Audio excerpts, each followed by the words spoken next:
All right. Welcome to number 2 of the day, Coach D. We got We have a great guest on today, Coach Nick Soto, strength and conditioning coach, University of Miami, head strength and conditioning coach, University of Miami for baseball. It's great to have you on, Coach. Thank you guys for having me, man. Appreciate it. Coach, and, thanks for taking some time out of your day to really talk more about it. Obviously, you guys are in, from a baseball standpoint, getting into your winter workout period. Um, first of all, talk about your career and how you got to this point and kind of your background as a strength and conditioning coach. Okay, yeah. So I guess like a lot of us, field athlete kind of led me down this path, right? Not being quite fast enough, not being quite powerful enough, and frustrated as hell. Played a little D2 college football. I'm actually more of a football guy and martial arts guy than I was ever a baseball guy. I played little league for like 2 years. Back when I was like 9, 10 years old, batting 11 out of 9, that I was that guy, like all the way at the end of the bench, all the way at the end of the bench.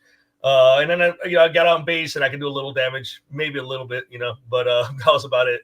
But yeah, so football was really, really like kind of my background, and then the from a training aspect, it was more of the martial arts. I was a taekwondo black belt. I was a Olympic hopeful at one point for that sport, and I was probably better at that sport than any other sport. But that the training that we did back then was really kind of cutting edge for the time, especially for that sport. We did a lot of kind of a lot of workouts that you saw from speed skaters, from track athletes, and I got exposed to that really early on, and I kind of developed and shaped the way I trained, and then I trained guys from there on in, and then I lasted a year in college, sucked, got pissed off because I wasn't getting played because whatever, and it's really probably because lots of injuries. I've had 10 knee surgeries, 4 ACLs, so that also kind of paved the way to towards this kind of a training environment. I just did a knee replacement like 3 years ago.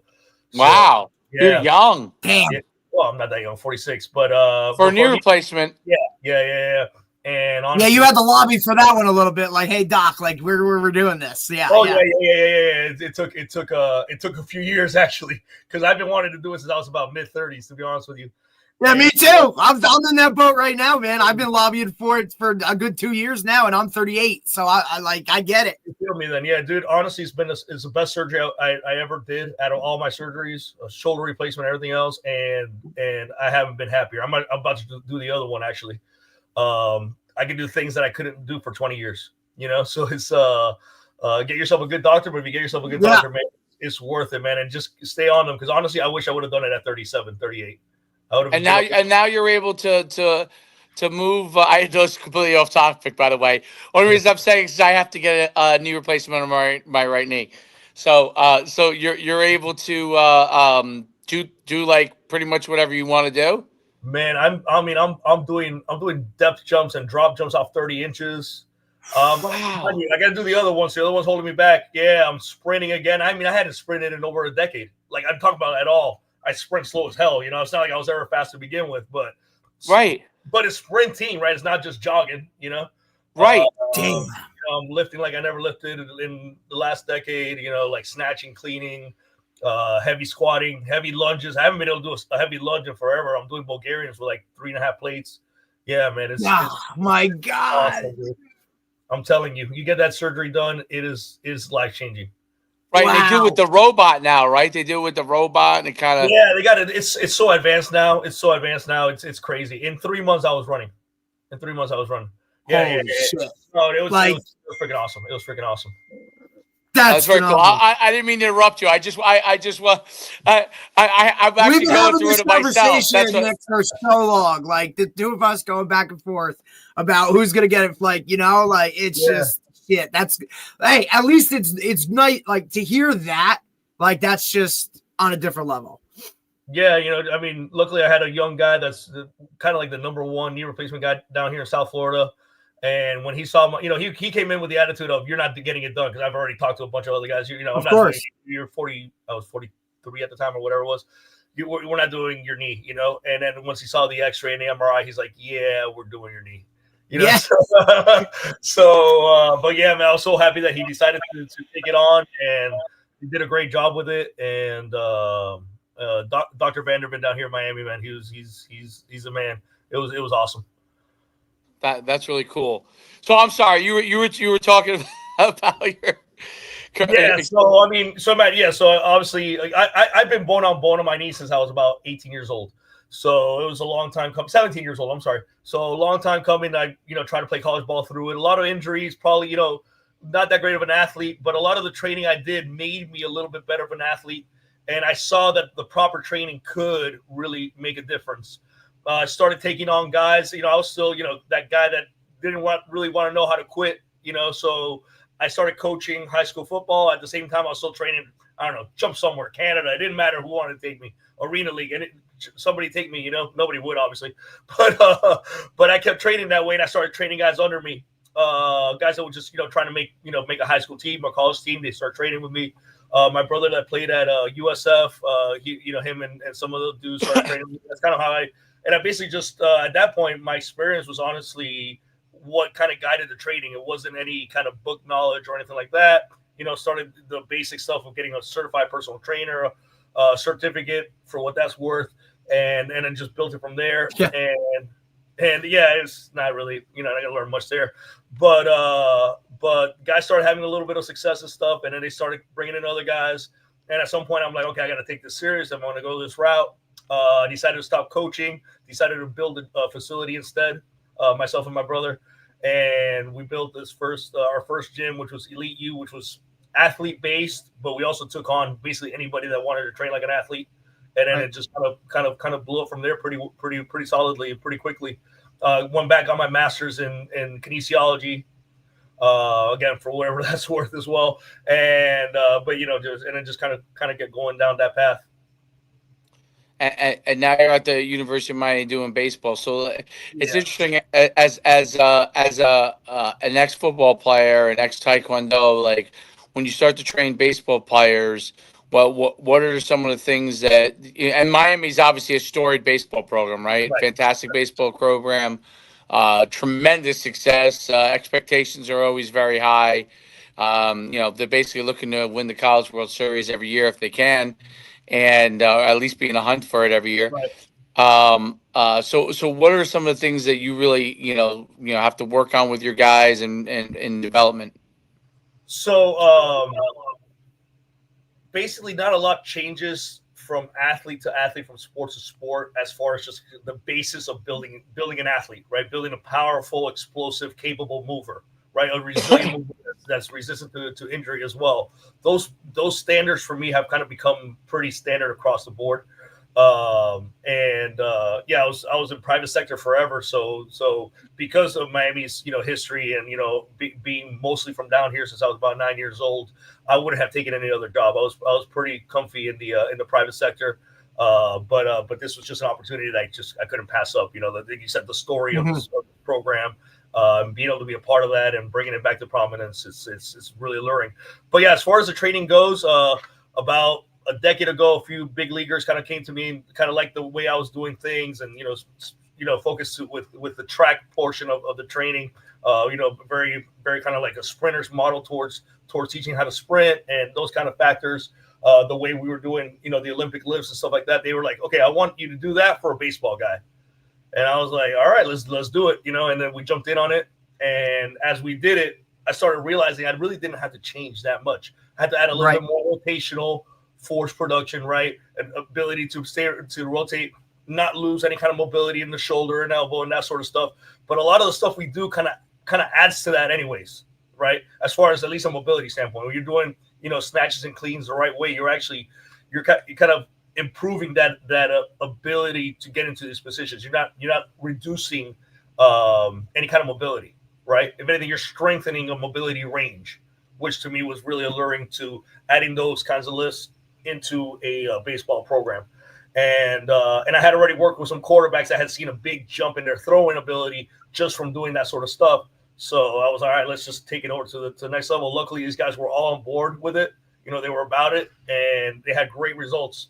Yonder Alonso was one of our first guys. he had been in the big leagues, I think, for about six years at the time we jumped together, maybe 5. The most home runs he'd ever hit was 9. Our first year to hit it together, he hit 29.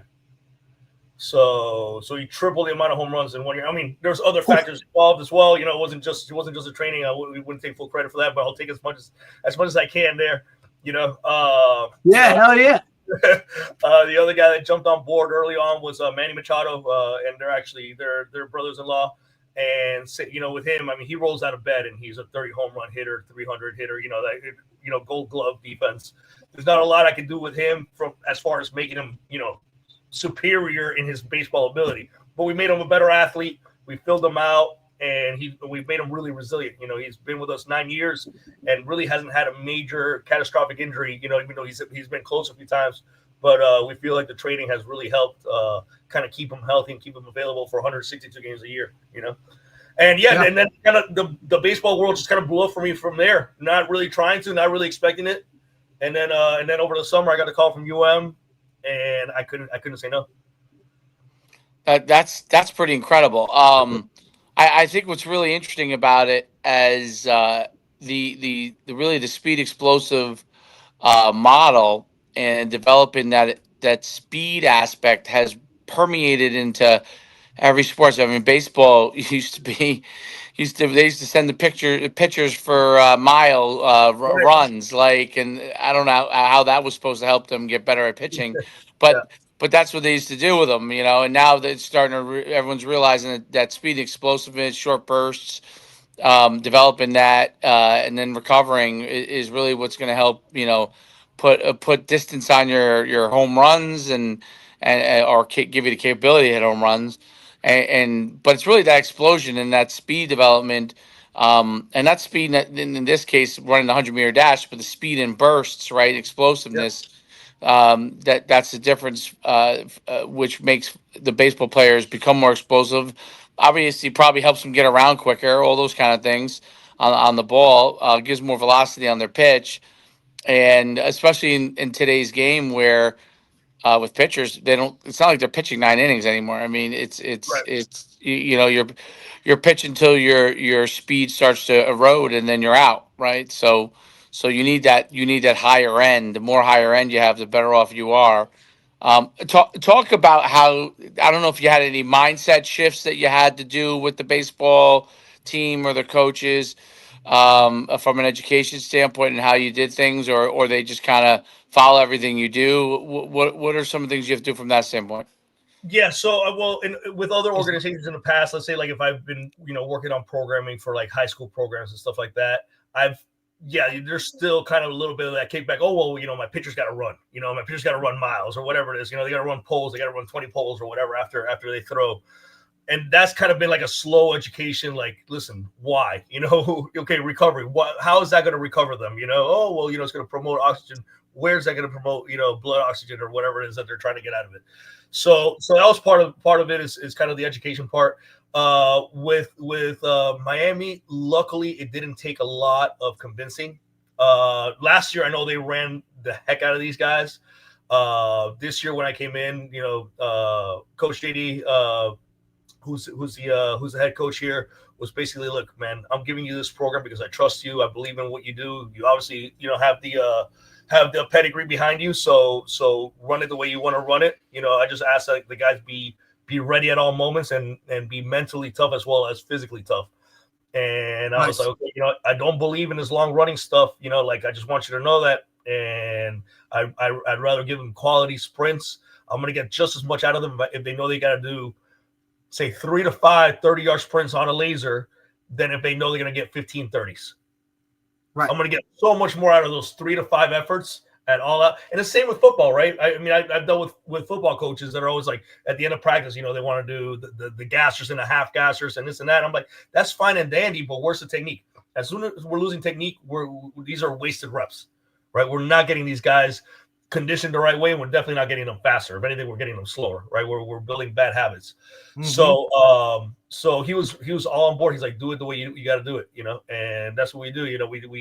We have 2 major days, sometimes 3, of speed development, and to your point, speed is Speed's king. Like if you could sprint really really fast, you could produce a ton of power really really fast, right? Now is that going to directly translate into a throw? No, it's not going to directly translate, but physiologically there's transfer, right?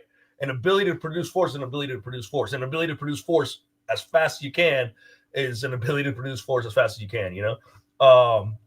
And the guys bought in right away. You know, that's the other thing. Not only did the coaching staff like kind of buy in immediately and really push for it. You know, obviously there was a bunch of other candidates, so they were kind of that had the experience of being in a team setting. My team setting was a few high schools here and there. That's about it. You know, and whatever I played, you know, it's a different world than the private sector. But the coaches really kind of wanted this. You know, aside from JD, the other coaches as well, they pushed for it. And when they gave me the keys, they're like, "All right, just do it your way. You know, this is what we fought for." So I was really really fortunate. I don't think everybody's as lucky as I am in that regard. Like I said, I've been on the other end where I'm not so lucky, and it's just an uphill battle trying to educate the sport coach on why, you know, we do things a certain way, you know. But we'll have a really hard acceleration day. Typically, an acceleration day is there's some sort of resistance component before we're actually timing the guys. Then we time them usually on 30s. We'll get a 10-yard split out of the 30. It's just a standard, you know, it's just like football 40, you know, so there's no other reason for it than that. And it's a pretty safe distance where I can push it pretty hard, not really worried about too many hamstring injuries. You'll get one here and there, but for the most part, I could go at 100%, rep in, rep out. You know, you stop them between 3 to 5, and you should have gotten out of a hard training session pretty injury free and gotten a lot out of it. You know, and then the resistance part will be, you know, resistant bounds. We'll put them on an extra genie line. I don't know if you guys have ever seen the extra genie line. It's a pretty cool kind of like resistance tool, and we'll accelerate on that. Partner resisted sprints, either, you know, moderately resisted or really heavy resisted, and everything in between. Then, like I said, we'll do that part. We'll do some kind of plyometric, and then we're in the weight room and we're doing the weight room session that usually kind of mirrors that, right?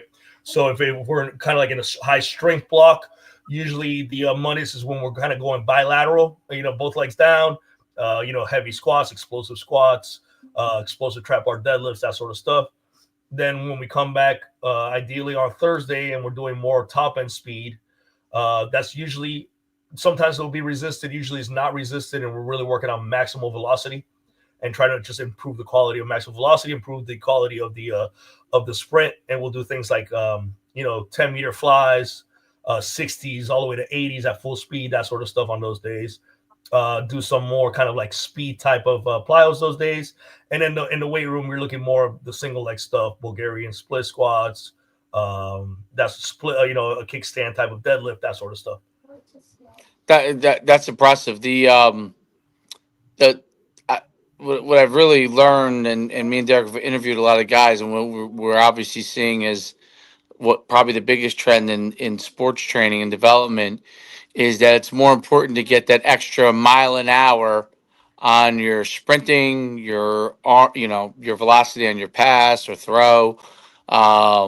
If you're, you know, like I use like shot putter, for example, or weightlifter, right? The ability to develop that is more important, that explosion speed, than it is to do all these extra reps from a conditioning standpoint, because you don't end up getting better from the high end, and you're better off being at the high end long and doing that very well for the period of time that you need to do it, than you are trying to be really slow for a long period of time. Yeah. And that's the thing that I think is biggest mindset shift in sport coaches, because they thought that their sport was X or Y or Z, when it's really an explosive sport, and the most important thing is how you can explode, and doing those reps from that standpoint, which I think is really interesting. There's a quick story, and I'm curious thoughts on it. So many years ago, like when I was in high school, I did the decathlon, and I could throw a shot put pretty far. I threw it like 45 feet, 40, I think it was like 45, 46 feet, for a guy that was a high hurdler sprinter, and I was 215 pounds. But there was a kid who won the whole thing. He was, his name was Darius Pemberton. He ended up being, he was a football player, but he ended up being the high hurdle champ at the University of Tennessee, NCAA high hurdle champ. And I think one year he was also the long jump champ. And he went and threw the shot put 48 feet. And he was about 160 pounds, 165 pounds, soaking wet.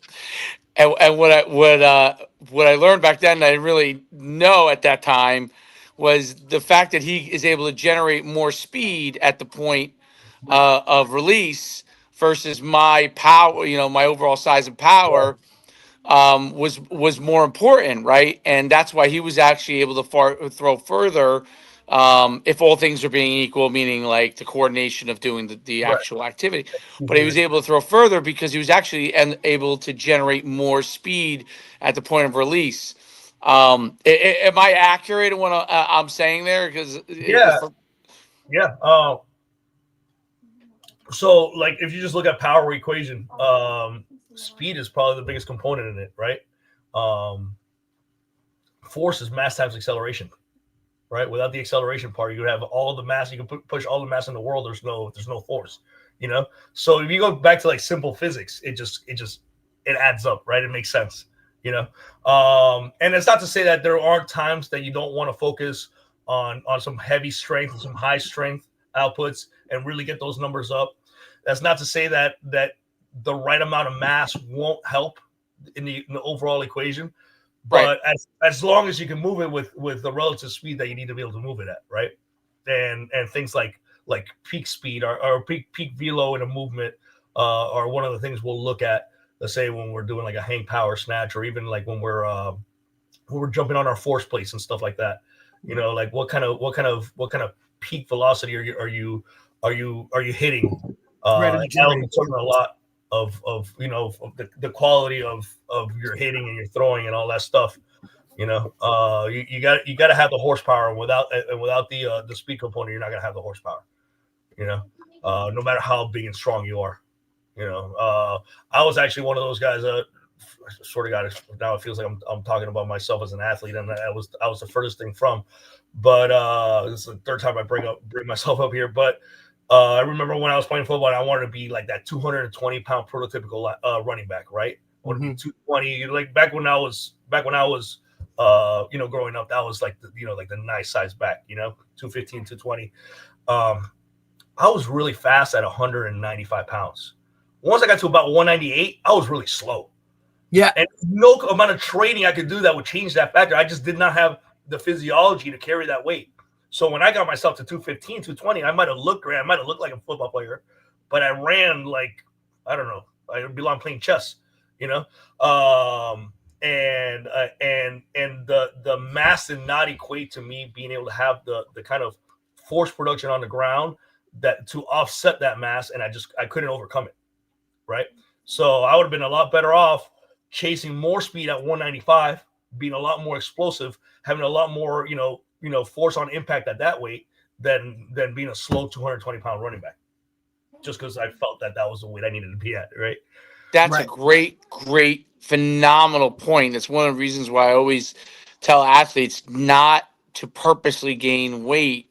And we see it all the time. These guys have a number in their head that they need to get to, when in reality, that's just the number, brother, right? Like you got to be you got to be the fastest you can and bringing this much juice all the time. And just because you think that's a certain number, that might be okay for someone else. But for you specifically, like you need to be this. You got to find that area where you can create and generate that power but yet keep that same speed, because the second you go over it and you start to lose that, now everything that you've looked to gain, like you've just minused.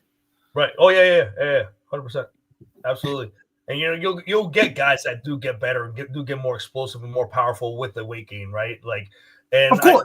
I doubt that weight gain is ever, part of the equation, although it may have been back when, let's say like a Barry Bonds, for instance, right? When he gained all that weight and started rocking home runs, right? But in his case, I mean, he's just a special athlete to begin with, right? So whatever kind of adaptation he was going to create with his body was going to lead him down that path. You have just for the Barry Bonds of the world, you got 100 other guys that try to gain the weight, and then all of a sudden they get stiff at the plate, and they're never the same hitter again. Correct. So that's always, and even with the guys here, we have that conversation. We've had a couple meetings. We had my first meeting with the guys was when they first got in, and then we just had our exit meeting out of fall ball, getting into kind of like the winter training. And there's guys like that were like I was, that are like I got to get this kind of weight, and it's like, okay, well, do you think you're powerful at that weight? Do you think you're explosive at that weight? Let's look at the data and see where we're at, because we have guys, we collect all this data. We got guys that are getting slower as they're gaining 10 12 pounds, which is normal, right? It'll happen, but how much slower? What's the threshold where, okay, we're no longer producing the amount of force that we need to produce to be effective?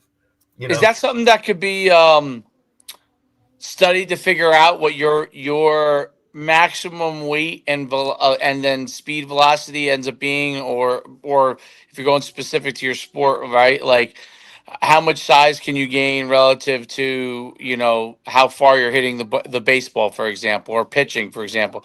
Is there something that you're able to measure from that standpoint, or is that not quite yet there science wise? Yeah, there's correlations for sure. Guys that are a lot smarter than I am, especially on the sports science side, have figured out some cool stuff there. For me, it's more of a trial and error, because I'm, like I said, there's guys that are just smarter than I am. They're able to figure stuff out. For me, I'm just looking at the numbers, right? And and if we gain 10 pounds and and your speed's the same, then I know you're more powerful. Or better yet, you gain 10 pounds and we knocked off, let's say, I don't know, 0.08 seconds off your 30. We're really getting more powerful, right? Obviously, we look at other things. How's the force plate kind of, within the force plate, you can look at numbers like impulse. You can look at numbers as like eccentric force generated. You can look at RSI data, and all this stuff will give you different little metrics that will kind of help you see where the improvements are or aren't, right? And different teams will have different data points. Like there's some teams that I've talked to that they only look at concentric data, and they'll look at 2 or 3 points. Another team will just look at the vertical and just base it on the vertical for whatever that's. Other guys will really pay attention, and some research will sit there and pay attention to the eccentric kind of portion of the movement and seeing how they're loading that, and then they'll be able to find some correlations. Like there's some cool correlations between kind of that eccentric peak load compared to the eccentric average load and elbow injuries, and it's pretty staggering how well correlated it is, right? But if you stop and you think about it, if you can't block the front leg with a lot of force, and you're trying to overshoot it, then that could lead to more stress on the elbow, rather than like if I'm going to stand up real quick, but if you're able to really lock that leg and then let that thing whip you, now there's less stress necessarily on the elbow to get you to that velo. So more eccentric force makes sense to kind of save the upper body a little bit, right? Right. So if you start kind of reasoning it starts kind of adding up, right? But yeah, so we'll kind of look at all that data and just try to keep as many plot points trending in the right direction as possible, And I mean, and you coach track, so it's never linear, right? And we're gonna have dips and valleys all the way, but as long as it's trending in the right direction, I've been here since July, so I don't have a ton of data, but we collect enough data weekly that we're already seeing trends with guys, and we're pretty happy with it, But gaining weight is almost always kind of secondary to let's see where your power output's at. You could use things like Tendo units or Gym Aware or these kind of velocity-based training devices that measure the bar speed, right? And you can get a whole lot of cool adaptations out of those things, right? You're actually measuring how far. I don't know if you guys have ever seen this technology, but you're actually measuring how fast the bar is moving. Let's say on a squat, right? And then different speeds will create different adaptations, right? Cool thing about that technology is no matter what kind of adaptation you're trying to get out of them, when you're giving them real-time data, the athlete's always going to push as hard as they can. Oh, hell yeah. You're getting maximal intent at least, right? So because that number's showing up as soon as they're done. And and there's probably other guys around that are looking at that number. So now you're almost creating a sense of competition within the reps itself. And anytime we're competing, dude, I want to win. And at your level, obviously, right, or the level of guys that you're trying to create, like where they want to get to, like now you need to create that, and that's in them already as an athlete. Now you're just putting a number on it, visual. They're gonna push harder. Yeah, absolutely. So that's a really cool little piece of technology that there's a lot of companies out there that do it. It's not really that expensive anymore. Low barrier entry. I had it in my private facility for a number of years, and I'm using gymwear here at Miami. But you could get instant data out of the guys. You could get, you could try to push. Hey, you're lifting 315 at 0.5 meters per second. I want you at 0.8 meters per second, right? And I'm just throwing an arbitrary number, but you could get a little bit more scientific than that. There's a lot of really great research. Brian Mann is one of like the main guys that's kind of done the research on. If you guys could ever get that guy on, I highly recommend him. But he's done a lot of the research and a lot of the kind of like the formalities. He's I guess the godfather of VBT, and it's you can get some great intent out of the workout if nothing else, right? Right. But again, it always goes back to the same thing. Are we chasing kind of better force production, more quality force production, more explosive force production? I'll give you a really quick one. So there was a year, I want to say it was about 4 or 5 years. I think I want to say it was 4 years ago. We had a great offseason with Manny Machado. I think it might have been the first year that he was kind of training on his own, where it was always like a small group of 2 or 3 of us, and it was just basically just him and I for the most part. And it might have been 5 years ago at this point. It was the year that he had like just that crazy kind of that monster year. Yeah, that MVP caliber year. He got robbed, by the way. He that year we got him up to about 240 pounds. Not on purpose. We weren't chasing that at all. In fact, everything we were trying to chase was power and then speed strength. Like when we put the device on, everything was 0.6 meters and faster. On the relative lifts that we were measuring, and a lot of speed development. So long story short, he got up to 240 pounds. He ran the fastest he's ever ran for me that year. I think his 10-meter fly dropped down to like a 0.97. Which for him is flying. I think the most he had given me before that was like a 103, 104. He ran a 0.97 that year at about 10 pounds, carrying about 10 extra pounds. So we knew that he was fucking rocking. Oh, sorry. They was freaking rocking that year. You're good.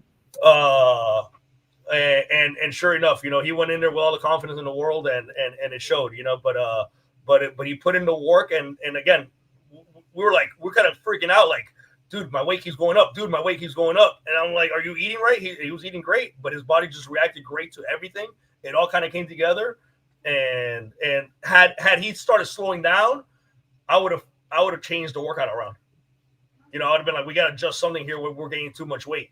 But since everything was trending in the right direction, let's ride with it and see what happens, Well, I think that it is that balance there, and you start to figure out like what that component is to get the most out of them for what his size is, and it's an interesting thing. Like I remember playing and always constantly trying to figure out, like, am I still fast enough at this weight, or because everybody has a component that you're starting to slow down. Otherwise, you're gonna have to change position. At least in football, you would have to change position. Right.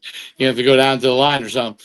But it's in baseball, it's interesting because velocity in not necessarily running, but in like pitching, right?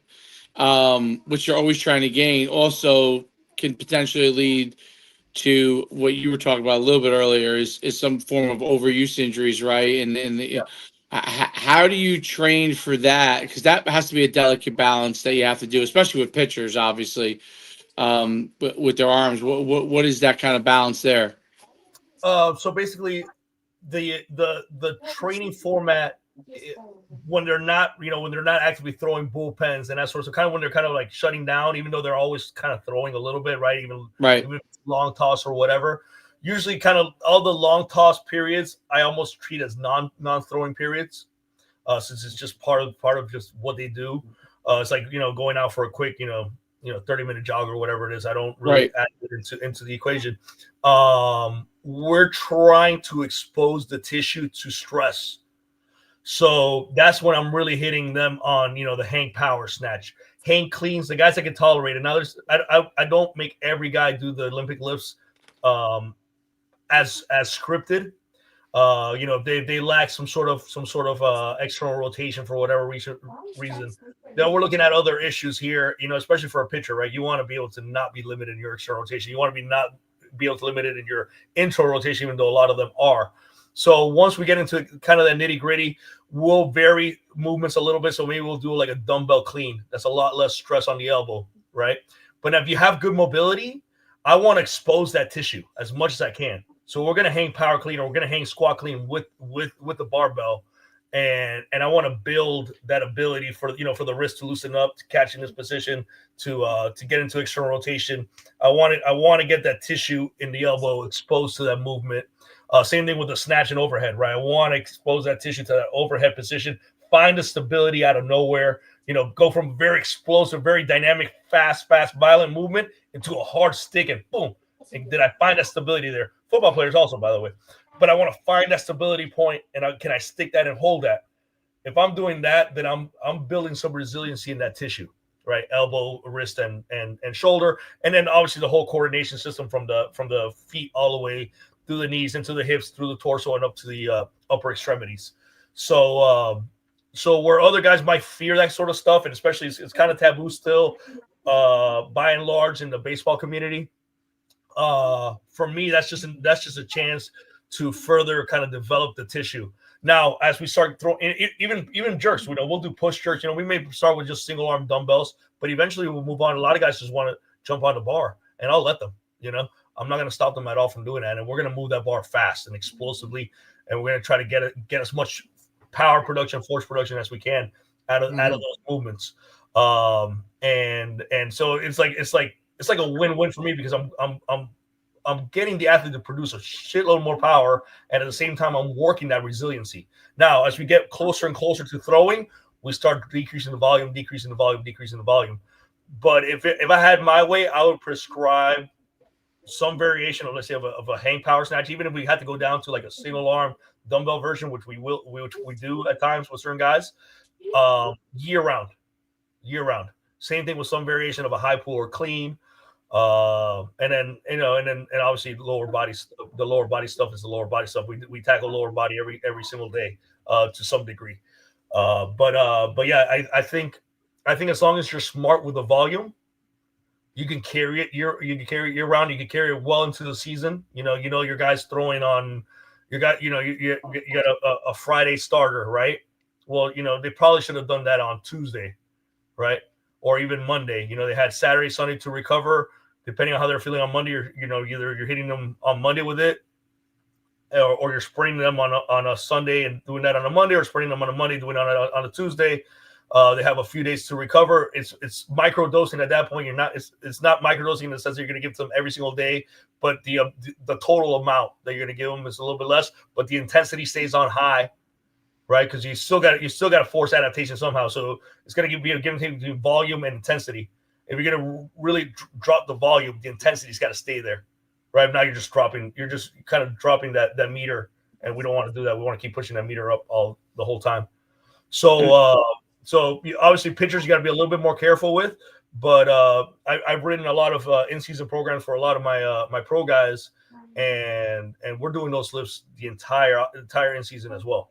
Again, microdose, right? So instead of doing, let's say we do like a 4 set of 3 of hang power snatch, followed by like a 3 set of 5 of squat cleans, right? Just to give you an example, we may just do 2 sets and 3 sets, or 2 sets and 1 set, or whatever it may be during the in-season, but we're still going to hit it. Absolutely. Well, if you're focusing on less reps, bigger recovery between reps, and just a high level of explosion speed, it does allow for you to be able to continue to train straight through, versus when you overload and then you need multiple days off. Well, overall, in the long run, by being able to train each day, even if it's less, it builds up much more than someone training and overloading them, and them not being ready to be able to take part again for 2, 3, maybe 4 days in the same capacity. It's also interesting, like the nervous system, how like it stimulates that, like the nervous system to start to react to fire faster, and that, I think that part's Yes. like one of the most interesting kind of I would say innovations in strength conditioning development, that the nervous system is involved in it. The nervous system was involved in that part of the training. So talk a little bit about that, like what you're starting to see there. Yeah, so it's actually interesting you bring that up, because one of my favorite things to do, especially with a sport like baseball, which I think it's just a low hanging fruit. I'm trying to convince more guys to do it. I think it'll take hold this year with us during the in season, but I've been trying to get my pro guys to do it for a long time now. Is those pregame lifts, really, because of that, to really prime the central nervous system. And it's not a crazy pregame lift. Again, it's 2 to 3 sets, 2 to 3 reps of something very intense, and it doesn't have to be the same modality. Some guys are going to react more to kind of a elastic type stuff. So you'll do like the snatches and some plyo box jumps, or like some depth jumps, right? Some other guys might really kind of like, the central nervous system might wake up because of a really heavy deadlift or really heavy squat, So again, but it's 2 to 3 sets, 2 to 3 reps, and you're out, and all of a sudden you are fired up and ready to go, and that can last you 2 to 3 hours. It's going to last you the length of whatever, your whole entire game. Like, yeah. So and it's a real thing. I mean, I show guys here all the time. I've known about it for years already. It's something that we studied kind of extensively over in my master's program. Luckily, there was one great course, a bunch of crappy courses, but one great course that I took. And one of the things we really studied was that post-activation potentiation. And that's a real thing, and it works. And it works great in the training segment. That's why you do so many complexes, right? You'll do like a heavy squat followed by an assisted jump followed by a drop jump, right? And like one builds on the other, and you're getting more adaptation overall because each one's kind of being performed a little bit better because of the one previous to it. But also in game, right? There was when I was doing combine prep for football, I would always try to get my guys to find a rack real quick and get a couple sets of 2 of like heavy back squats before they went and ran their 40, because we would test it and it always worked. We'd run them before, and then run them like the week before without doing it. Let's say they're running, a mediocre 4.65. We put them on a couple sets of squats or a couple sets of single leg deadlifts at some maximal type weight or maximal intent. Like I said, every athlete's a little different, and they're coming back and running 4.5s. So why wouldn't that work in the baseball world too, which is the same thing, right? It's about force production. So if your central nervous system is primed, you're going to do it. Same thing with jumps, right? If you get if we go now and I get your maximal vert on a jump, right? Let's say a counter movement jump with your hands on your hips, and you're hitting me 19 inches or something like that. We go put some bands on and get a couple of squat jumps in with, let's say, like 135 plus some bands. We'll get again a couple quick sets of that. Come back, you're gonna jump another inch. Like I said, it happens for us here daily. Yeah, there was many years ago when I was coaching track, because I haven't coached track in a long time, but we used to do that before we did our long jumping and triple jumping, and it used to produce results. And only reason I did it was because I happened to read a study that was done where they did it with Olympic level athletes. I can't remember where it was. I saw the study, but it was exactly what you were saying. And I was shocked, by the way. I was shocked because it's counter to what you've been taught your whole entire life. Yeah. So now I don't know what the limitations are of it. I think what you're talking about is correct. Like a couple of quick heavy lifts that does, because obviously you can't go to the point where there's fatigue, right? Right. So, but yeah, I did it and I saw it, but it was interesting because I would get pushback because the athletes would get nervous about it, right? Because it's one thing obviously to have a study, but the athletes about how they actually like feel going into something, right? So Right. I always thought that was interesting too. Like there's not just the coaches that there's an education on, but the actual athlete is also used to a certain routine that has helped them be successful, and especially college athletes, right? Like whatever their routine is, they've been doing that same routine for the most part Oh since God, their probably they were entire 10. lives. Yeah. You know what I mean? Like this is how they got ready for a game. This is what they did. And now you're asking them to kind of focus on a different thing. But obviously when they see the results, they start to embrace it. But yeah, it's such an interesting thing. And there's a huge education on that process for coaches and athletes to learn that, because it's something that doesn't come naturally. Yeah. You want to be. I mean, the idea has always been you got to be. Obviously, you got to be warmed up to a certain level, right? That's what we do. The dynamic warm ups and whatever it may be that have been pretty much since static stretching has been kind of taken out of the equation over the last couple of decades, I'd say probably, and more of this dynamic warm up. Yeah, you want to kind of work your body to a certain kind of temperature, but other than that, you want to be as fresh as possible, right? So that kind of goes against that intuition of like, oh, if I do this, I'm not going to be fresh as possible. But really, you're just getting enough to kind of prime the system. And then, but it could have worked the other way, right? Like you were talking about the central nervous system, how much we're learning about that.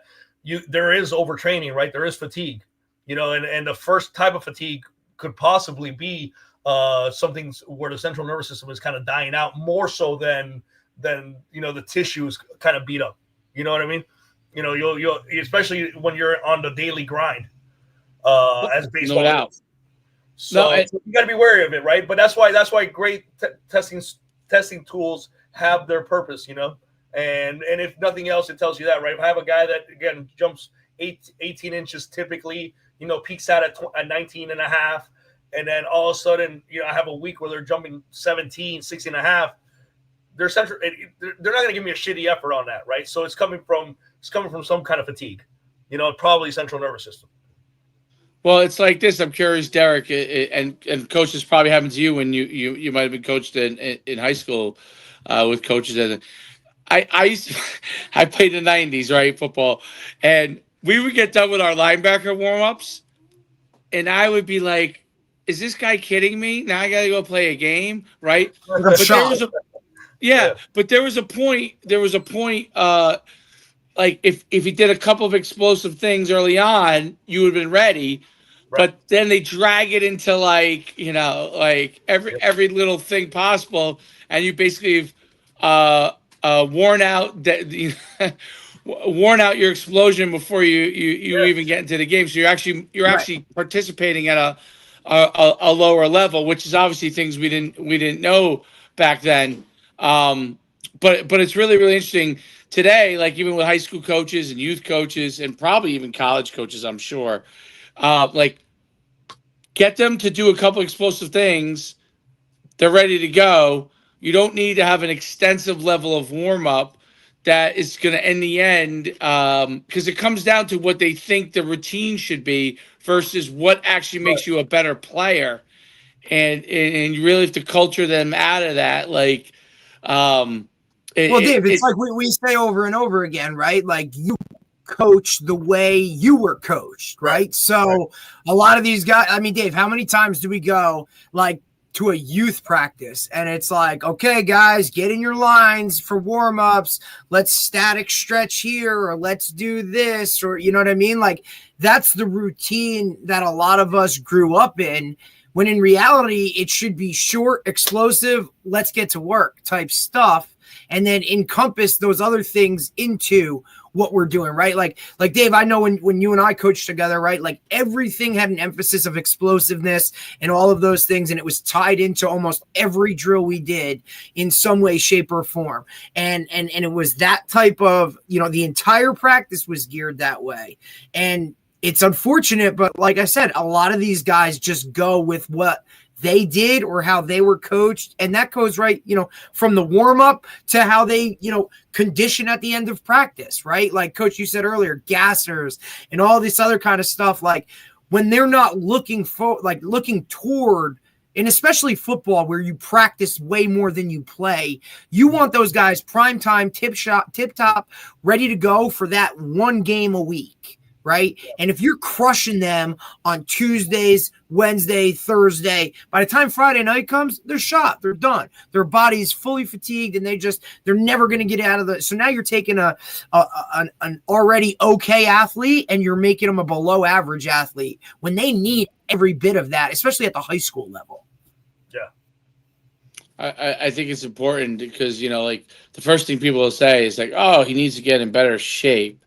It's like, no, they probably need to get more explosive and faster. So when they do get tired, they're still faster than they would have been before. Because and there is a component, like it's some sports that have like stop and go, but it's continuous. The training doesn't get you to be able to adapt. It really is the gameplay. You can't simulate how much faster you're going to move in a game when you're in practice. So you got to simulate it from doing less faster, because you don't really understand. Like in a game, like they're going to be going as fast as they can, and no matter how much conditioning you do, they're still going to get tired at a certain point. And so if they're going slower, they're just moving slower earlier. That's all. That's all really. So rather than lose it all in the third quarter, bro, they're going to lose it like before halftime. Like, okay. I'm always like, just take him out for a play. If for basketball, take him out for.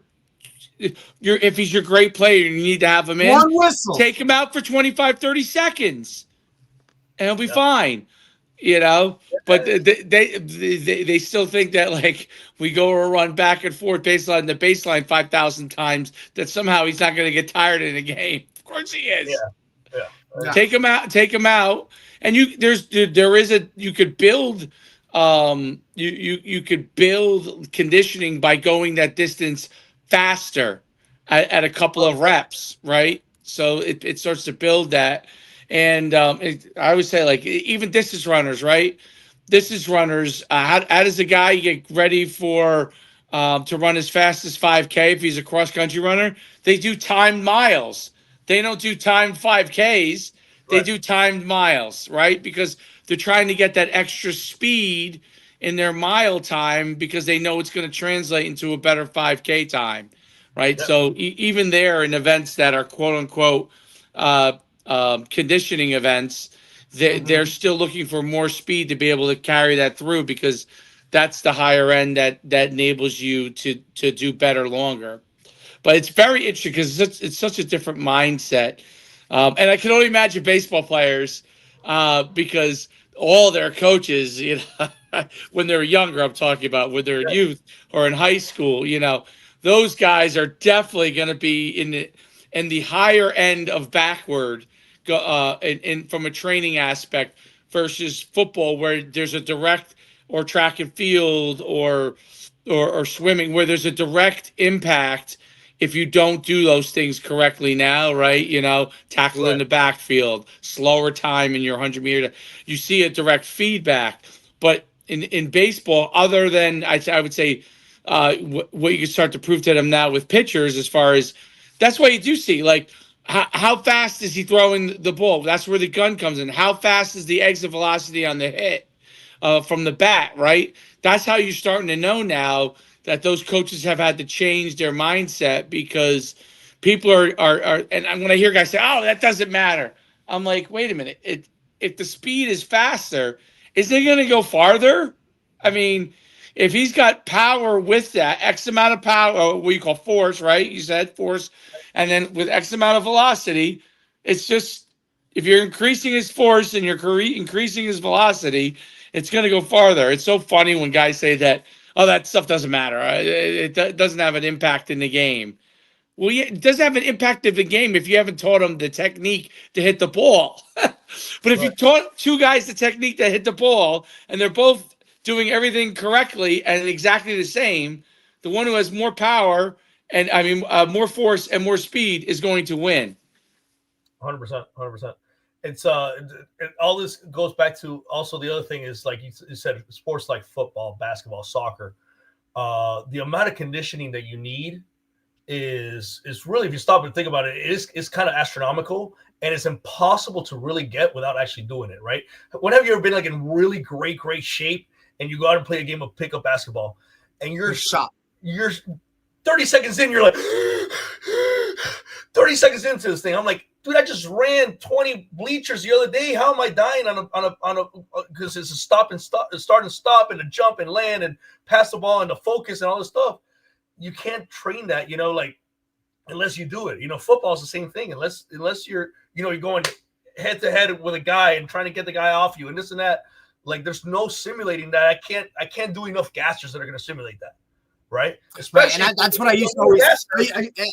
Yeah, and that relates, like, Coach, I remember it always being like, right, like you would, like here in Jersey, you would play a Thanksgiving Day football game, and then the very next day you would start basketball practice, and guys would go in and be like, dude, like I just played football, like I'm good. And it's like, bro, you have no idea what it's like to be in basketball shape or what it's like to be in football shape. The same thing with, like, when you're training.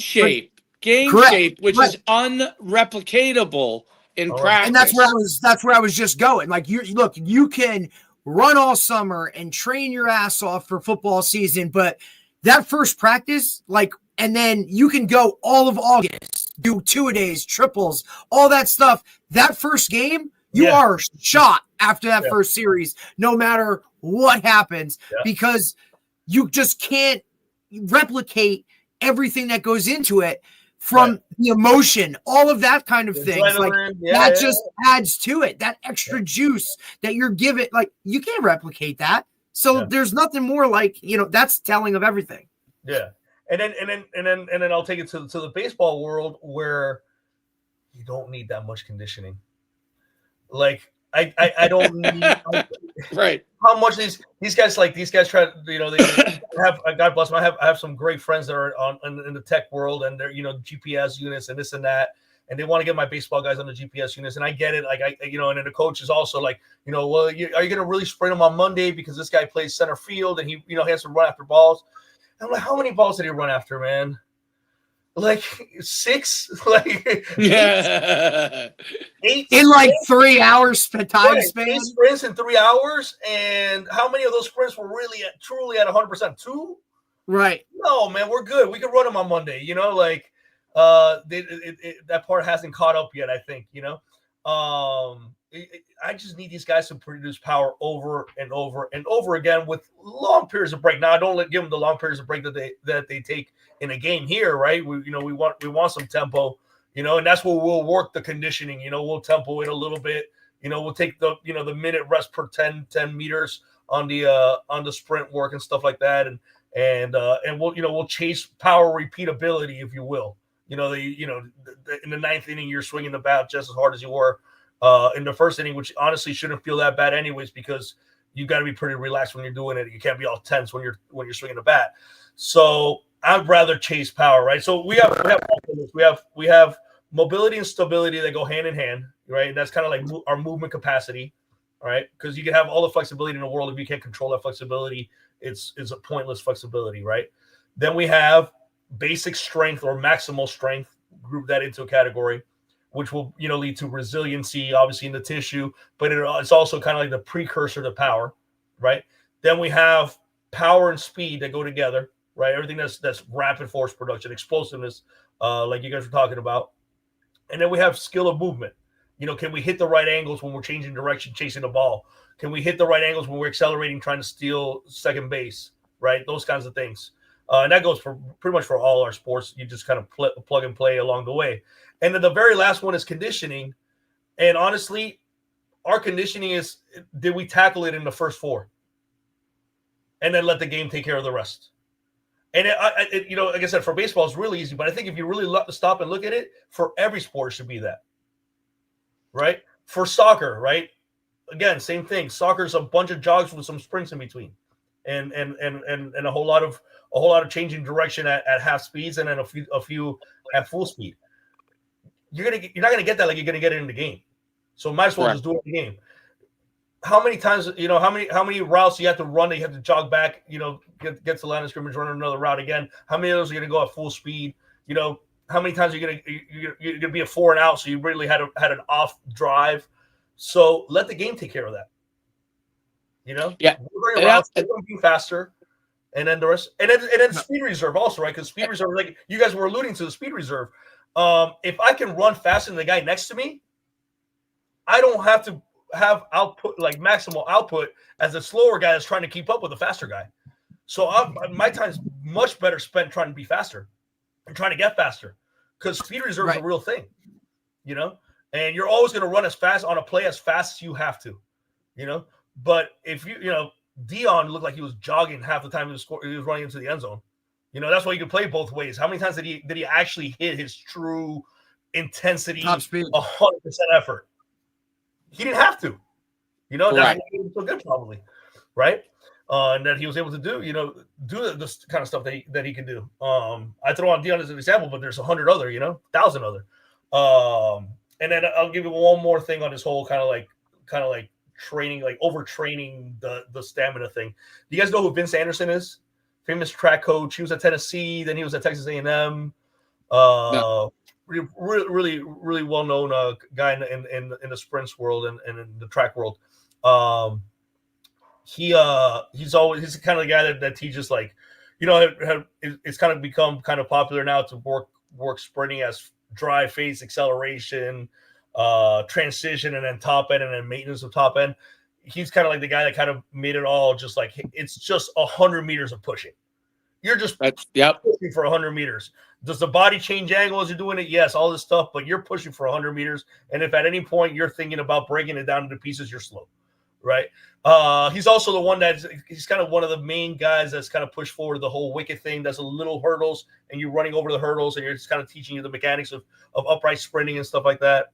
I'm sure you guys have seen that stuff. Yep, absolutely. Transition. I love wickets. The wickets are the greatest. Yeah, they're awesome. They're awesome. I love wickets. So he's one of the main guys that really pushed wickets through the 90s and early 2000s.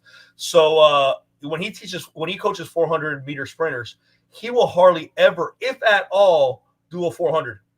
300s is the most he does. Yep. And when a sprinter keeps insisting that they want to run a 400 with him, he'll either drop them or he'll get really pissed off. But 300 is all he needs. It's funny when I ran track. I was an intermediate hurler in high school, and even though I was 215 pounds, I ran a very good intermediate hurdles. And my father's training. He's a legendary track coach, and some of these things, you really didn't know that you were doing the right thing. You just learned from experience. Right. We never did more than 300 meters in our training, and his whole thing on the 300 meter when we were doing the training is that you couldn't simulate the pain of the 400-meter hurdles because you can't simulate that pain. Right. So what you had to do is sprint the 300 meters. He didn't care if you were dying the last 50 yards of the 300 meters.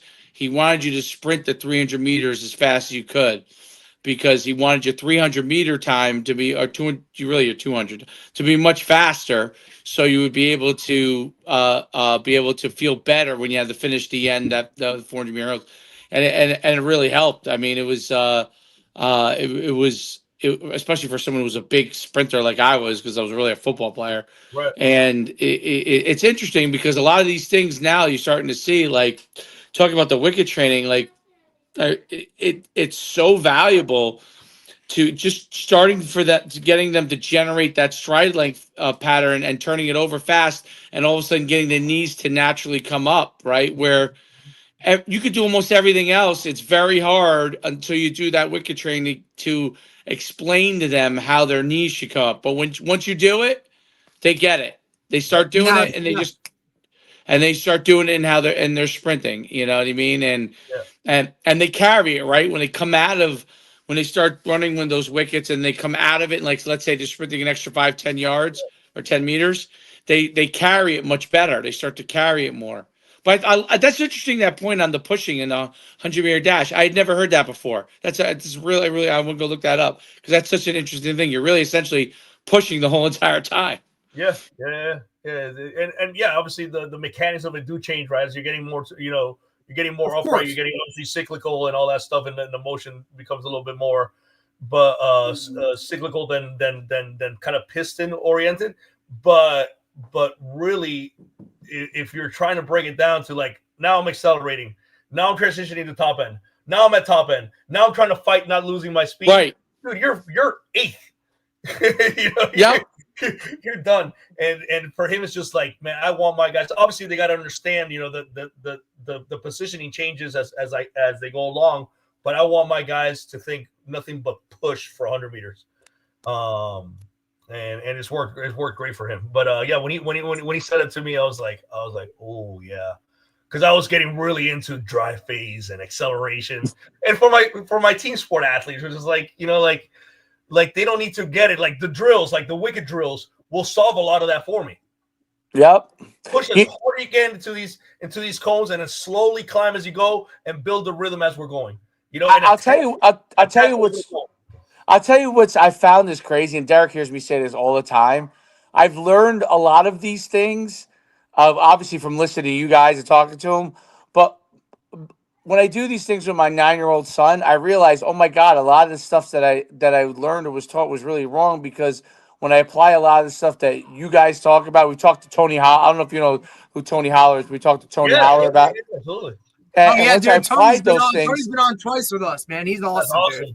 That's awesome. Yeah. You realize those things are these athletes respond to this a lot better. So it's better to go through that stuff now versus unlearning all the stuff they have to. You know, you might get so many guys that you have to unlearn certain things, and it's hard for their mind to wrap their head around it, right? So it's easier to kind of get them to learn now, and they basically naturally do that now. They at 9 years old, they all want to play games.